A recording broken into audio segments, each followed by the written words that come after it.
이 시간 하나님께서 우리에게 주신 말씀 함께 봅니다. 고린도전서 4장 1절에서 5절 말씀입니다. 신약성경 267면입니다. 사람이 마땅히 우리를 그리스도의 일꾼이요 하나님의 비밀을 맡은 자로 여길지어다. 그리고 맡은 자들에게 구할 것은 충성이니라. 너희에게나 다른 사람에게나 판단받는 것이 내게는 매우 작은 일이라. 나도 나를 판단하지 아니하노니 내가 자책할 아무것도 깨달지 못하나 이로 말미암아 의롭다함을 얻지 못하노라. 다만 나를 심판하실 이는 주시니라.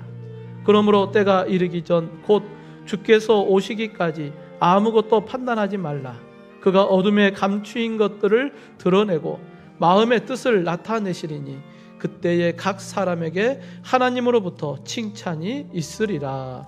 아멘. 여러분, 단풍이 물들어가고 시대의 변화 속에서 이렇게 흘러가는 것을 우리가 자연을 통해서 보게 됩니다. 나무들이 물들어가는 그러한 모습을 바라보면서 우리의 영적인 부분도 날마다 전신갑주로 아름답게 무장되어져 가기를 주님의 이름으로 축원합니다. 여러분, 장미꽃을 바라볼 때 어떤 사람은 장미꽃을 바라보는 사람이 있는가 하면 어떤 사람은 장미의 가시를 바라보는 사람이 있습니다. 어떤 사람은 처음 만난 사람을 바라볼 때에 장점을 바라보는 사람이 있고 어떤 사람은 단점을 발견하는 사람이 있습니다. 여러분은 꽃을 먼저 보십니까? 가시를 먼저 보십니까? 네, 꽃이죠. 우리는 마음이 좋잖아요. 여러분, 우리는 꽃을 바라보면서 야, 예쁘다 이렇게 보통 반응을 하는데 꼭 어떤 사람은 가시를 보면서 왜 그럴까 이렇게 생각하는 사람도 있다는 거예요. 하나님은 우리를 바라보실 때 어떻게 바라보실까요? 하나님이 우리 믿음의 성도들, 오늘 이 시간 예배하는 우리를 바라보실 때 하나님은 어떻게 바라보실까요? 꽃으로 보겠죠. 야, 너는 왜 그리 죄가 많냐? 하나님은 우리를 그렇게 보시는 게 아니라 예수 그리스도의 보혈의 피로 우리를 의롭게 하신 우리의 그 의로운 모습을 보시고, 야, 너 예배 자리에 왔냐? 야, 너 주님 앞으로 왔냐? 여러분, 주님은 오늘도 우리를 의롭게 바라보시고 우리를 가시가 아닌 꽃으로 바라보시고 죄인이 아닌 하나님의 자녀로 바라보고 있음을 여러분 믿으시길 주님의 이름으로 축원합니다. 우리 옆에 분과 함께 고백했으면 좋겠습니다. 하나님의 시선으로 바라봅시다. 하나님의 시선으로 바라봅시다. 앞뒤 분과 인사합시다. 하나님의 시선으로 바라봅시다. 여러분, 옆에 분 보니까 아름답죠? 왜요? 꽃이잖아요. 하나님의 시선으로 바라보니까 다 꽃으로 보이잖아요. 여러분, 하나님의 시선으로 세상을 바라볼 수 있기를 주님의 이름으로 축원합니다. 하나님의 시선으로 바라보면 세상이 아름다워져요.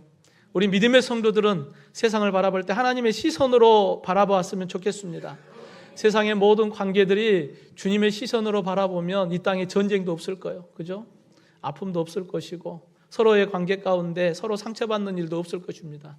근데 하나님의 시선으로 바라보지 못하고 자꾸 인간의 눈으로 보니까 꽃이 아닌 가시를 바라보니까 여러 가지 어려움들이 있습니다. 여러분, 어느덧 2024년 한 해를 결산할 때가 가까워오고 있습니다. 오늘 우리 정책당회도 있고 한 해를 이제 마무리하고 또 2025년 새해를 준비합니다. 우리 교회뿐만 아니라 각자 2024년을 한 해를 마무리하고 2025년을 또 준비하는 그러한 때가 되었습니다. 여러분, 오늘 우리는 칭찬받는 그리스도의 일꾼이라고 하는 제목의 말씀을 통하여서 나는 칭찬받는 그리스도의 일꾼답게 온 한 해를 달려왔는가? 또 내년을 나는 어떻게 준비할 것인가? 오늘 말씀을 통하여서 우리가 우리의 신앙도 좀 점검하고 또 새해를 또 함께 지혜롭게 잘 준비하는 믿음의 결단이 있기를 주님의 이름으로 축원합니다. 이를 위해 먼저 성도는 복음을 위한 그리스도의 일꾼으로 하나님이 나를 부르셨기 때문에 복음을 위한 그리스도의 일꾼답게 살아가는 것입니다. 여러분, 우리는 그리스도의 일꾼입니다. 나는 내가 받게 하는 예수라. 여러분, 과거에 바울은 예수님을 부인하고 오히려 예수 믿는 사람을 박해하는 데 누구보다도 앞장섰죠. 그래서 혈기가 등등하고 위협과 살기를 가지고 대제사장의 공문을 가지고 다메섹으로 달려갑니다. 예수 믿는 사람을 결박하고 끌고 오려고 누구보다도 앞장섰던 인물이 바로 바울이죠. 근데 그곳에서 부활의 예수님을 만나고 난 이후에 나는 내가 박해하는 예수다라고 하는 그 음성을 듣고 그의 삶이 바뀌었죠. 사도 바울은 그 이후에 만세부터 감추었던 비밀, 즉 복음이신 예수님을 만나고 그의 삶이 바뀌었고 복음을 맡은 자로서의 충성된 삶을 살기 시작합니다. 오늘 본문에서 이 고린도 교회에 사도 바울이 편지를 쓸 때, 오늘 본문 우리는 이제 고린도전서 4장의 말씀을 읽는데 2장 3장에 보면 이런 내용이 있어요. 나는 바울파다, 나는 아볼로파다, 나는 게바파, 즉 베드로파다, 나는 그리스도파다. 교회 안에 각각의 파들이 나누어지고 교회 안에 분쟁이 일어나기 시작합니다. 이와 같은 갈등 가운데 사도 바울은 오늘 본문 1절에서 사람이 마땅히 우리를 그리스도의 일꾼이요 하나님의 비밀을 맡은 자로 여길지어다 라고 하는 이야기를 합니다. 우리는 무슨 파 이게 중요한 게 아니라 우리는 다 그리스도의 일꾼으로 부름을 받았다.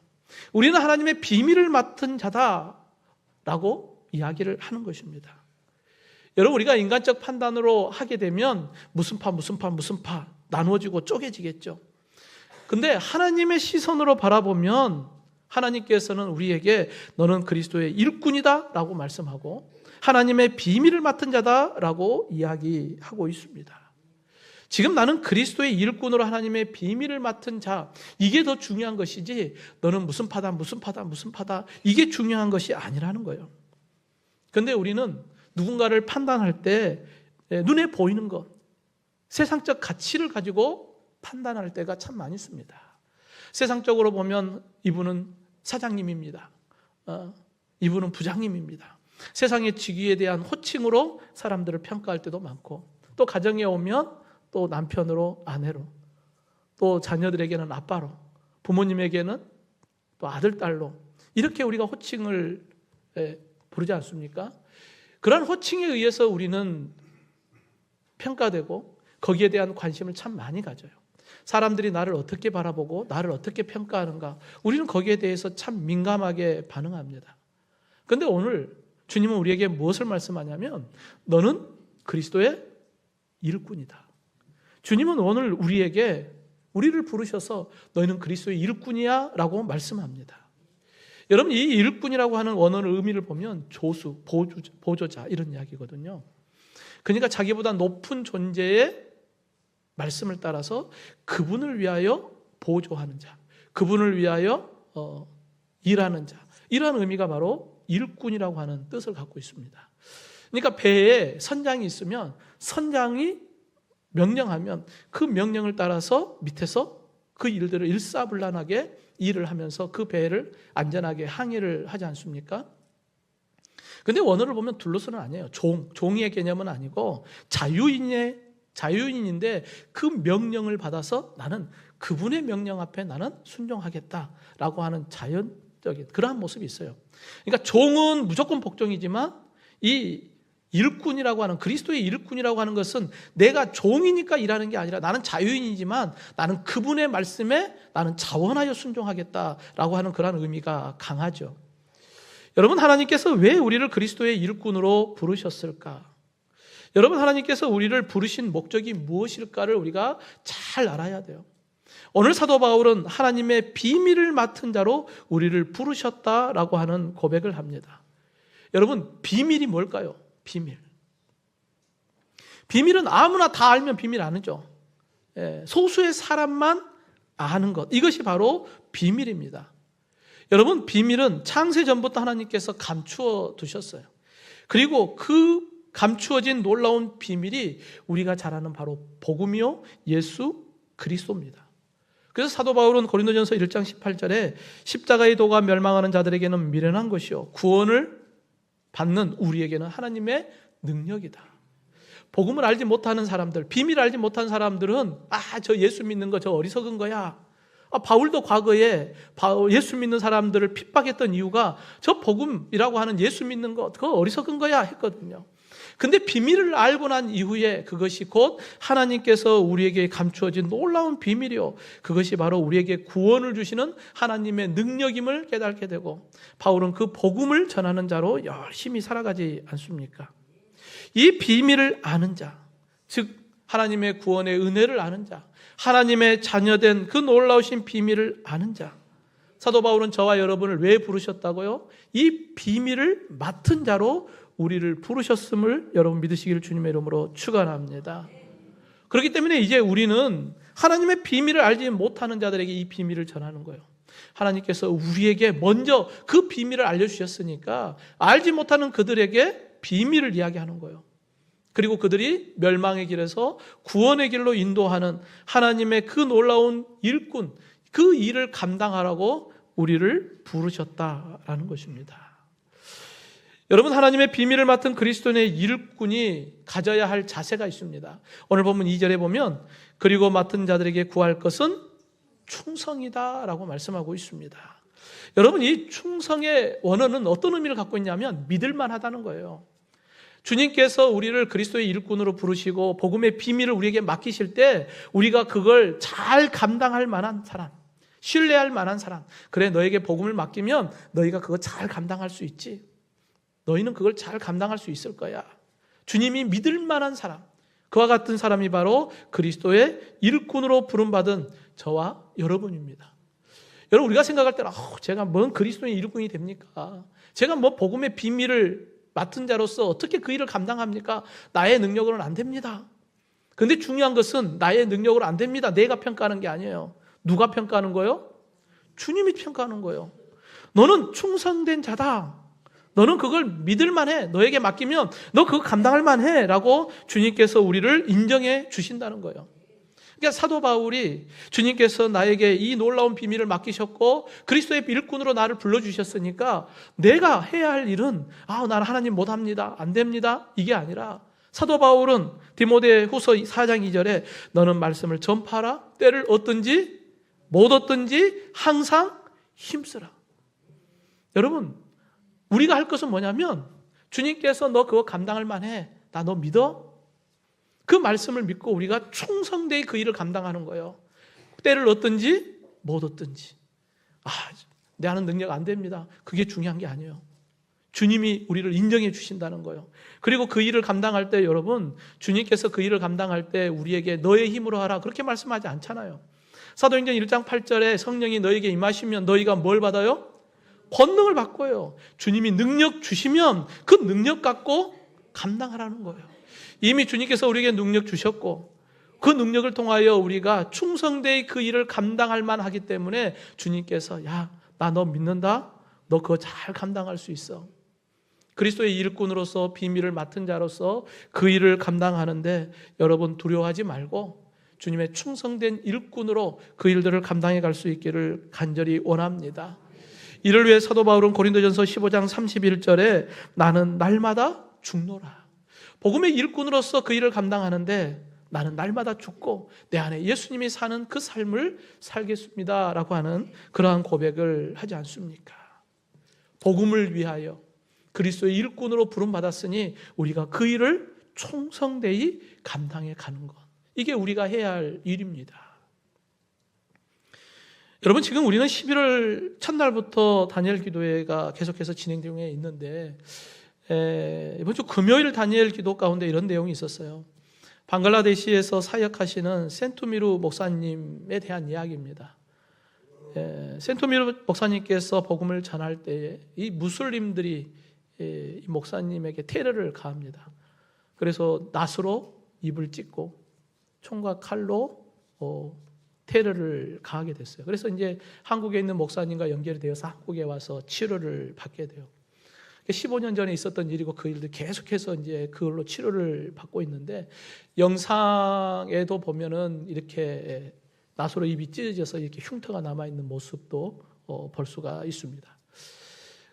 그런데 이 센투미루 목사님께서 하신 이야기가 다시 가겠다는 거예요. 그곳에 다시 가서 복음을 전하겠다는 거예요. 여러분, 생명의 위협을 받았으면 쉽지 않잖아요. 그 공포의 장소에 누가 가고 싶겠습니까? 그런데 다시 그곳에 가서 복음을 전하겠다는 거예요. 여러분, 충성된 일꾼으로 주님께서 부르셨고 그 일을 감당하라고 주님께서 우리에게 사명을 주셨습니다. 너는 그리스도의 일꾼이다. 너는 비밀을 맡은 자다. 우리에게 말씀하고 있습니다. 사랑하는 성도 여러분, 오늘도 우리가 그리스도의 일꾼으로 부름받을 만한 자격 없고 그 놀라운 비밀, 예수 그리스도의 복음을 통하여서 하나님의 자녀될 만한 자격 없는데 주님께서 우리에게 찾아오셔서 그리스도의 일꾼으로 부르시고 복음의 비밀을 우리에게 맡겨주셨고 그 일을 충성되이 감당하라고 우리에게 말씀합니다. 올 한 해를 돌아보면서 주님의 일꾼으로 부름받았는데 나는 충성된 복음의 증인으로 살아가고 있는가? 다시 한번 그리스도의 일꾼으로 부름받은 저와 여러분, 우리의 모습을 돌아보고 결단하는 시간이 되어지기를 주님의 이름으로 축원합니다. 이를 위해 우리 믿음의 성도들은 항상 기억해야 할 게 있어요. 심판주는 하나님이시다라고 하는 것을 늘 기억하기를 바랍니다. 여러분, 그리스도의 일꾼으로 우리가 부름을 받았어요. 우리에게 주어진 삶의 자리에서 여러 모양으로 수고하며 헌신합니다. 근데 매일 우리의 삶의 현장에서 많은 사람들을 만나잖아요. 그 만남 가운데 우리가 항상 신경 쓰는 게 있어요.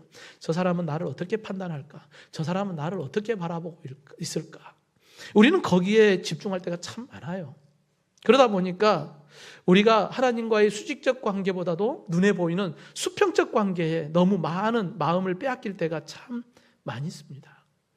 여러분, 마태복음 5장에 예수님의 산상수훈이 시작되는데 예수님께서 이 산상수훈을 시작할 때 팔복에 대한 이야기를 먼저 하시죠. 그리고 그 팔복 바로 이어서 예수님께서 제자들에게 너희는 세상의 소금이다, 너희는 세상의 빛이다 라고 하는 말씀을 합니다. 그러면서 그 말씀 이후에 이렇게 말씀해요. 이같이 너희 빛이 사람 앞에 비치게 하여 그들로 너희 착한 행실을 보고 하늘에 계신 너희 아버지께 영광을 돌리게 하라. 너희가 세상에 비치고 소금이니까 너희의 삶의 모습을 통하여서 믿지 않는 사람들이 하나님의 살아계심을 보고 하나님께 영광을 올려드리게 하라라고 하는 그러한 말씀을 하시죠. 그러니까 우리의 삶은 하나님께 향한 삶이 되어야 하고 우리의 삶이 하나님을 향한 삶을 통하여서 믿지 않는 사람들 우리의 모습을 보고 야, 저 사람이 믿는 하나님이라면 나도 그 하나님을 믿어야겠다라고 하는 그러한 마음을 갖게 하는 하나님의 영광을 올려드리는 그러한 삶을 살라고 우리에게 말씀하고 있습니다. 근데 우리의 시선이 하나님을 향하지 못하고 자꾸 사람들에게 향할 때가 참 많이 있어요. 저 사람은 나를 어떻게 볼까? 저 사람은 나를 어떻게 평가할까? 그래서 그 사람이 나를 칭찬하면 우리는 기뻐하죠. 근데 반대로 그 사람이 나를 평가할 때에 부정적으로 평가하면 분노하고 마음이 아파하고 상처받기도 합니다. 근데 우리가 중요하게 생각해야 할 것이 있어요. 우리는 누구의 일꾼으로 부름을 받은 것입니까? 그리스도의 일꾼으로 부름을 받았잖아요. 우리를 부르신 분이 주님이신데 주님이 나를 어떻게 평가할까? 여기에 관심을 가져야 되는데 자꾸 우리는 세상 사람들이 나를 어떻게 평가할까에 대한 관심을 참 많이 갖습니다. 여러분, 오늘 본문 3, 4절에 너희에게나 다른 사람에게나 판단받는 것이 내게는 매우 작은 일이라. 나도 나를 판단하지 아니하노니 내가 자책할 아무것도 깨달지 못하나 이로 말미암아 의롭다함을 얻지 못하노라. 다만 나를 심판하실 이는 주시니라. 여러분, 사도 바울도 세상의 일에 대해서 전혀 관심 갖지 않는다 이렇게 이야기하지는 않아요. 그 일들이 나에게는 어떤 일이다? 매우 작은 일이다. 그것은 정말 작은 일이라는 거예요. 무엇에 비교하면요? 주님이 바라보시는 그 시선을 비교해 보면 사람들이 바라보는 것 그건 매우 작은 일이다라고 하는 이야기를 해요. 왜요? 우리는 그리스도의 일꾼이기 때문에 주님이 나를 어떻게 바라보고 계시고 나를 어떻게 평가하는가 이게 중요한 것이다라는 거예요. 세상 사람들이 평가하는 것 중요해요. 그러나 그것은 비교해 보면 매우 작은 일이라고 우리에게 말씀하고 있습니다. 왜 그럴까요? 나를 판단하시고 나를 심판하실 분은 세상 사람들이 아니기 때문에 그래요. 최후의 심판자는 하나님이시기 때문입니다. 그렇기 때문에 우리의 관심은 어디를 향하여 있어야 돼요? 눈에 보이는 세상이 아니라 눈에 보이지 않는 나의 주인 되신 하나님께 우리의 시선이 향하여 있어야 합니다. 여러분, 우리가 좋아하는 복음송이 있지 않습니까? 복음성가의 후렴가사. 주님이 기억하시면 촉하리. 그렇게 찬양하잖아요. 예수님 사랑으로 가득한 모습, 천사도 흠모하는 아름다운 그 모습, 천국에서 해같이 빛나리.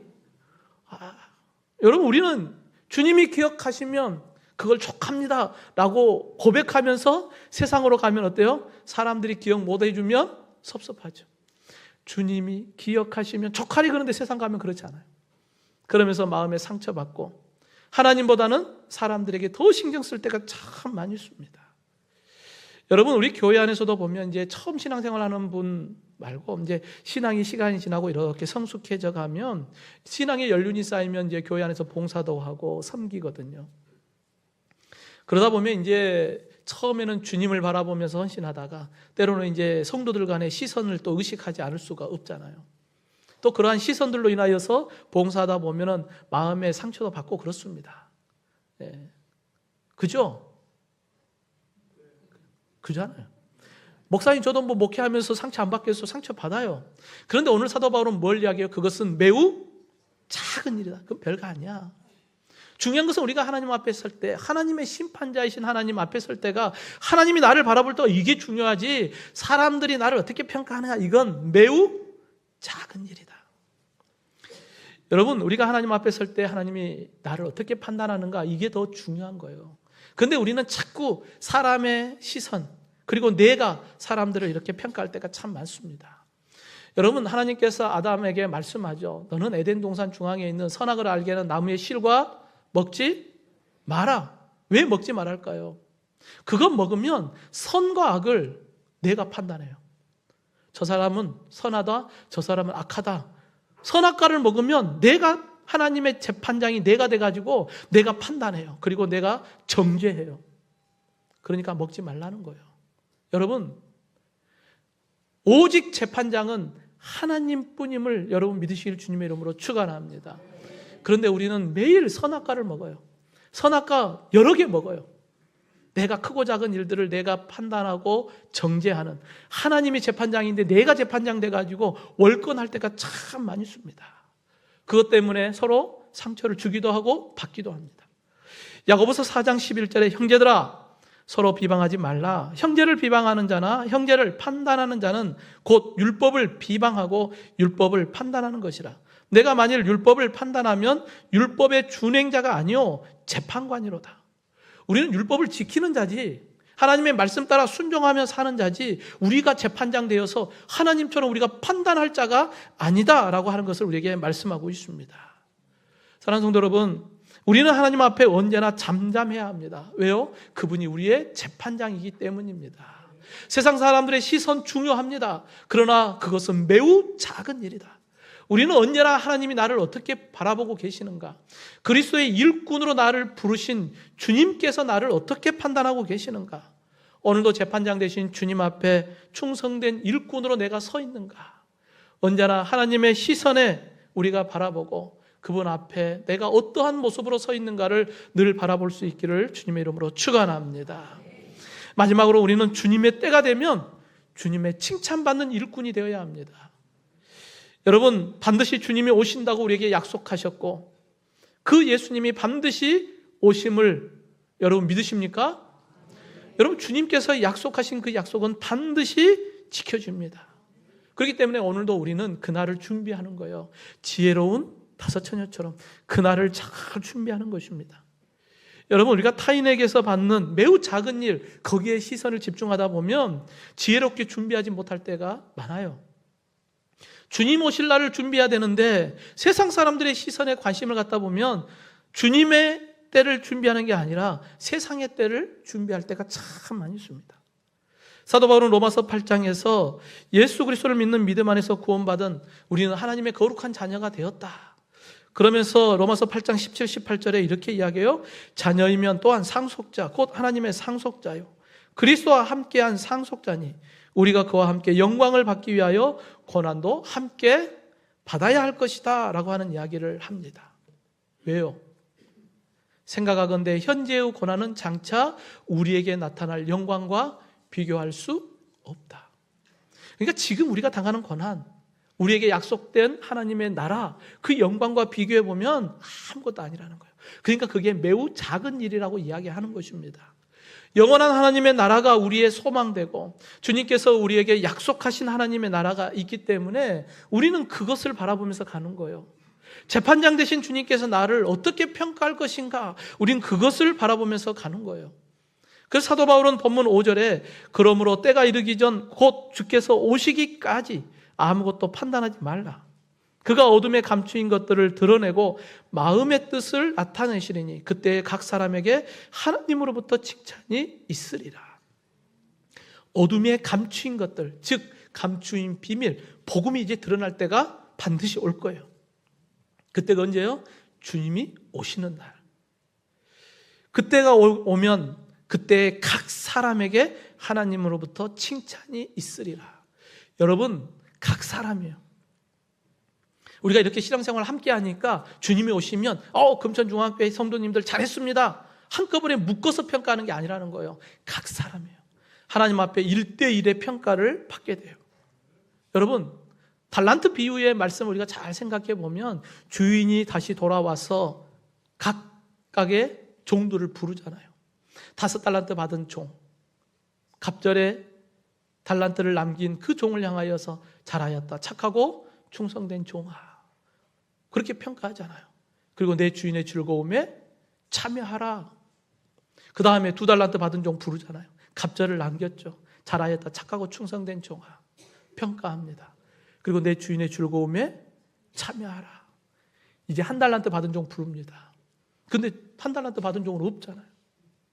악하고 게으른 종아, 바깥 어두운 데 내쫓겨 슬피 울며 이를 간다. 여러분, 우리가 주님이 오시는 그날이 되면 각각이에요. 각각 하나님 앞에 1대1의 평가를 받게 됩니다. 그러니까 우리가 그때를 잘 준비해야 합니다. 그리스도의 일꾼으로 부름받았고 복음의 비밀을 맡은 자로서 우리가 어떻게 주님 오실 날을 준비할 것인가, 각각 준비하는 거예요. 우리 함께 신앙생활 잘해봅시다. 잘해야죠. 그런데 더 중요한 것은 그 안에서 나는 하나님 앞에 그리스도의 일꾼으로 복음의 비밀을 맡은 자로 나는 충성되이 살아가고 있는가? 우리가 이것이 중요합니다. 여러분, 과거에 바울은 자기 스스로 생각할 때 나는 율법을 잘 지킨 사람, 나는 의로운 사람, 나는 저 사람들과 같지 않는 사람, 스스로 그렇게 생각했거든요.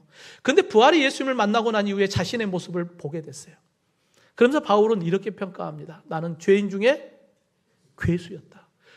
나는 죄인 중에 우두머리였다. 죄인의 우두머리였다라고 하는 그러한 평가를 합니다.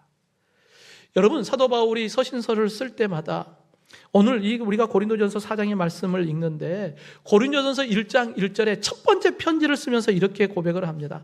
하나님의 뜻을 따라 그리스도 예수의 사도로 부름을 받은 바울은 나는 하나님께 부름받은 자입니다. 나는 하나님의 일꾼입니다. 라고 하는 그러한 고백을 합니다.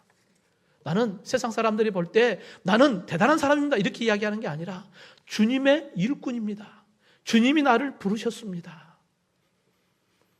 성도 여러분, 오늘 우리가 이 본문의 말씀을 통하여서 우리는 그리스도의 일꾼으로 부름받았습니다. 그리고 하나님은 우리에게 아무도 알지 못하는 그 놀라운 비밀을 우리에게 맡겨주셨습니다. 이 일을 잘 감당하고 있을 때 주님 다시 오시는 그날 우리가 하나님 앞에 설 때에 주님께서 잘하였다, 착하고 충성된 종아, 내 주인의 즐거움에 참여하라, 칭찬받는 그리스도인의 일꾼이 되어야 하지 않겠습니까?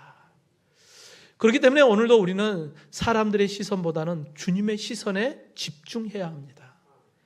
갈라디아서 1장 10절에 이제 내가 사람들에게 좋게 하랴, 하나님께 좋게 하랴, 사람들에게 기쁨을 구하랴. 내가 지금까지 사람들의 기쁨을 구하였다면 그리스도의 종이 아니니라. 그리스도의 종은 하나님의 시선을 바라보아야 합니다. 주님이 나에게 감추한 비밀을 우리에게 주신 그 은혜가 우리 안에 있지 않습니까? 그렇기 때문에 날마다 우리가 주님 앞에 설 그날을 지혜롭게 잘 준비해야 합니다. 어느덧 2024년이 이제 저물어가고 있습니다. 또다시 2025년이 시작될 걸로 우리는 믿고 또 준비하지 않습니까? 그런데 주님은 언제 오실지 우리는 아무도 알지 못합니다. 주님이 오시면 더 이상 기회가 없습니다. 그렇기 때문에 우리는 그리스도의 일꾼으로 부름받았기 때문에 비밀을 맡은 자이기 때문에 주님 앞에 설 그날을 지혜롭게 날마다 준비해 가야 합니다.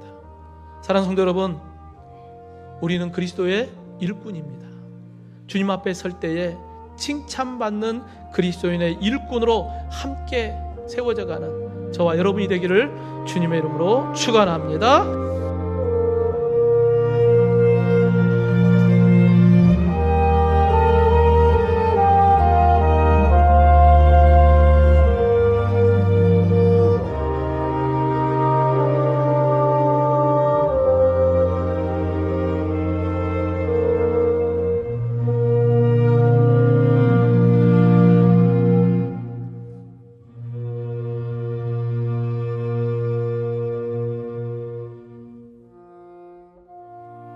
사람이 마땅히 우리를 그리스도의 일꾼이요 하나님의 비밀을 맡은 자로 여길지어다.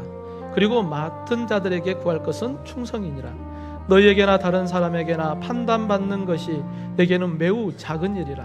나도 나를 판단하지 아니하노니 내가 자책할 아무것도 깨달지 못하나 이로 말미암아 의롭다함을 얻지 못하노라. 다만 나를 심판하실 이는 주시니라. 그러므로 때가 이르기 전 곧 주께서 오시기까지 아무것도 판단하지 말라. 그가 어둠에 감추인 것들을 드러내고 마음의 뜻을 나타내시리니 그때에 각 사람에게 하나님으로부터 칭찬이 있으리라.